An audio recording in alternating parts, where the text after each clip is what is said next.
자, 이런 가운데요. 민주당에서는요. 하루가 멀다 하고 의혹이 제기되는 인물이 있습니다. 바로 김병기 원내대표인데요.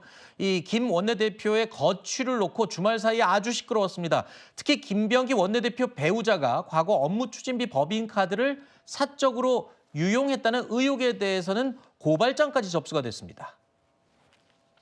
제가 쓴 게 118만 원, 사모님 270 정도, 그리고 7월에 그 정도 되고 8월은 제가 거의 안 썼어요. 다 사모님이 쓰셨고. 인원수 있잖아요. 그것도 좀 중요하지 않을까. 공개된 거 보면 인원수가 다 있더라고요. 우리 다 가라로 했겠죠.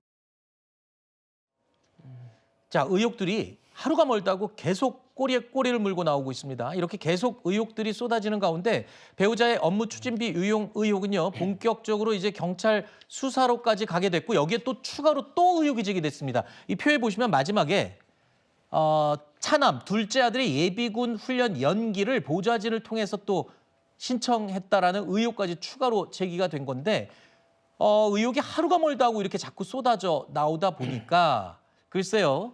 민주당에서는요. 내년 지방선거에 이러다가 부정적인 영향을 줄 수도 있다. 우려하는 시선이 적지가 않습니다. 여기에다가 지난주에 정청래 민주당 대표가 직접 대리 사과까지 했죠. 이 대리 사과 이후에 김병기 원내대표 당 내에서 고립무원의 상태가 되는 모양새입니다. 더불어민주당의 원내대표라는 자리는 실로 막중한 자리입니다.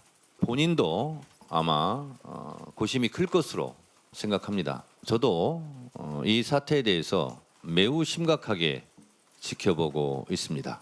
당 대표로서 이런 일이 발생한 것에 대하여 국민 여러분들께 정말 죄송하고 송구스럽습니다.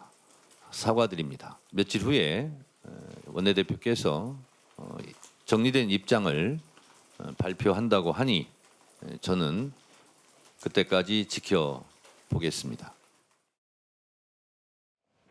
앞서 강선우 의원이 장관 후보자로 지명됐다가 갑질 의혹 때문에 낙마한 바가 있었죠. 이 당시에 정청래 대표 뭐라 그랬는지 기억하십니까? 동지란 함께 비를 맞아주는 것이다 라면서 그때 강선우 의원 입장을 아주 끌어안는 그런 당대표로서의 포용력을 보이기도 했습니다. 그런데 이번에는 완전히 그 기조가 다릅니다. 심각하게 상황을 보고 있고 사과까지 했고요. 이거는 글쎄요.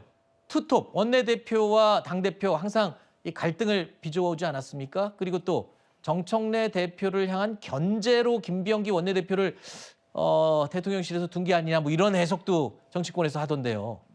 뭐 다양한 해석이 있을 수 있습니다. 근데 다만 강선우 의원 의혹과 이번 김병기 원내대표 의혹은 좀 결이 많이 다릅니다. 왜냐하면 뭐 강선우 의혹이야 이제 보좌진에 대한 뭐 일종 갑질 의혹, 그것도 전 굉장히 부적절하고 사과를 해야 될 사과도 했죠. 행동이라 보는데 김병기 원내대표의 의혹은 뭐 보좌진에 대한 갑질을 넘어서서 이제 금품 문제도 있고 뭐 대한항공에서 이제 제공을 했다고 하는 이제 그런 숙박권이라든가 또 그 외에 뭐 지금 업무 추진비 이런 거는 물론 업무 추진비 같은 경우는 경찰에서 무혐의가 나왔습니다만 그 외에 그리고 특히나 이제 성인인 자녀에 대해서 뭐 예비군 훈련을 연기시켰다든가 뭐 이제 뭐 관련된 업무 관련 국정원 업무 관련된 거를 이제 사적으로 유용했다든가 이런 의혹들은 사실은 어떤 말로도 변명이 되지 않는 상황이거든요. 그래서 강선우 의원과는 조금 결이 다르다고 말씀드릴 수 있고 네. 사실 이 부분은 다른 게 문제가 아니라 지금 이재명 정부에서 계속해서 여러 가지 정책이라든가 국민들이 알아야 될 그런 이슈들을 저 김병기 원내대표 이슈가 다 집어삼킴으로써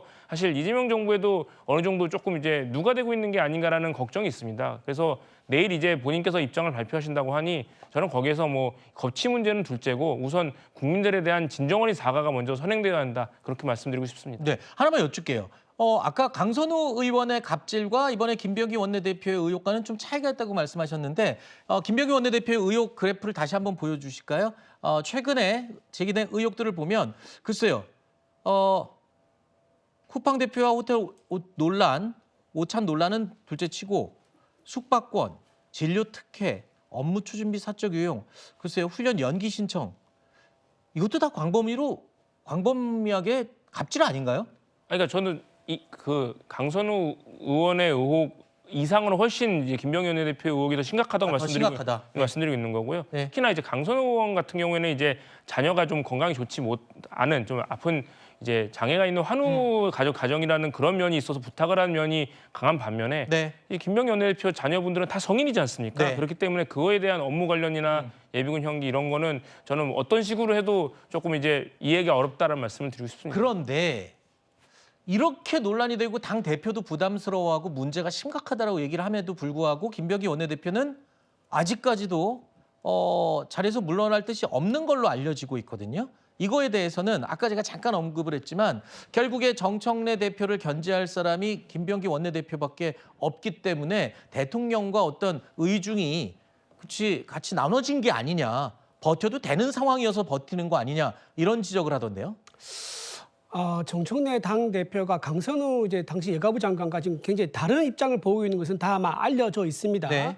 강선우 의원 같은 경우는 바로 이제 비호를 했었죠. 근데 김병기 의원 같은 경우는 의혹이 나왔을 때 말 한마디 하지 않았었고요. 네. 마지못해 최근에 들어서야 좀 엄중하게 보고 있다라고 얘기를 했습니다. 왜 그렇게 하냐면은 김병기 원내대표는 지금 명청 갈등 속에서 대통령실의 의중을 지금 반영하고 있는 지도부 인사다라는 이제 상징성이 있기 때문에 만약에 정청래 당 대표가 김병기 원내대표에 대한 입장 정리를 촉구한다거나 또 적극적으로 나서게 되면요. 명청 갈등 속에서 대통령실을 배제시키려 한다라는 그런 오해를 살 수 있기 때문에 최대한 말을 아끼는 게 아닌가 싶은 생각이 좀 들기는 합니다. 네. 어쨌든 그럼에도 불구하고 김병기 의원은요. 지금 김병기 원내대표는 지금 강선우 의원과 비교가 되지 않을 정도로 굉장히 심각한 그렇죠. 갑질을 했다는 것은 이론의 여지가 없을 것 같고 아마 내일 입장을 밝힌다고 하는데 당 내에서도 여론이 굉장히 좋지 않기 때문에 당 지지율 하락이라는 그런 어떤 책임을 질 수 없는 상황이라 그러면 본인이 자리를 내려놓는 게 맞지 않을까 싶어서 듭니다. 네. 이게 지금 당에서도 네. 그리고 대통령실에서도 이제 오늘부터 청와대지만 네. 청와대 쪽에서도 지방선거 엄청 신경 쓰잖아요. 김병기 원내대표 저렇게 버틸수록 여론 악화되는 건 진짜 감당이 안 될 텐데요. 그러니까 본인이 내일 입장 표명을 한다라고 네. 하니까 이게 본인 그 거취와 관련한 입장까지 들어가 있을지 아닐지는 좀 지켜봐야 네. 되는 부분이 있고요. 강선우 의원과 대비되는 부분은 강선우 의원은 초대 내각의 구성원으로 대통령의 인사권을 행사했기 때문에 당에서 언급하는 게 상당히 제한되는 부분이 네. 있었습니다. 그렇기 때문에 이제 명청 갈등 그런 프레임에는 동의되지 않는다 말씀드립니다. 알겠습니다. 내일 김병기 원내대표가 이제 공식적으로 입장을 밝힌다고 하는데요. 거취 문제가 포함됐는지 여부가 관건입니다. 내일 한번 확인해 보도록 하겠습니다.